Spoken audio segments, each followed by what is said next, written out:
ফেব্রুয়ারি নির্বাচনের আগে নিবন্ধিত রাজনৈতিক দলের সঙ্গে সংলাপের স্বার্থে চলতি মাসে নতুন দল নিবন্ধনের কাজ শেষ করবে ইসি, জানিয়েছে এনসিপির যুগ্ম সদস্য সচিব জহিরুল ইসলাম মুসা।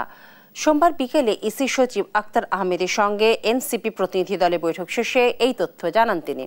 এ সময় মাঠ পর্যায়ে নতুন দলগুলির বিষয়ে তদন্ত শেষ হয়েছে উল্লেখ করে ইসি সচিব জানান, এ মাসের মধ্যেই এই বিষয়ে সিদ্ধান্ত জানানো হবে।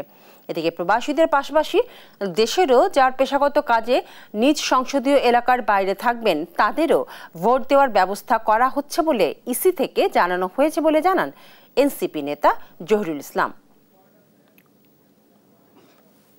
ফিল্ড পর্যায় থেকে ভেরিফিকেশন সম্পন্ন হয়ে তাদের কাছে রিপোর্টগুলো আসছে।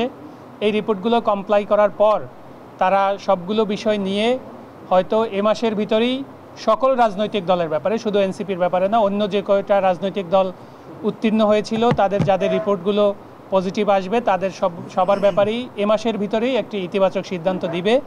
কারণ তারা যেহেতু ফেব্রুয়ারিতে নির্বাচন হওয়ার কথা রয়েছে, তার আগেই সকল নিবন্ধিত রাজনৈতিক দলের সাথে কমিশনের একটি ধারাবাহিক ডায়ালগের আয়োজন করতে হবে। সে ডায়ালগের অংশ হিসেবে তারা সকল রাজনৈতিক দলের সাথে বসবেন।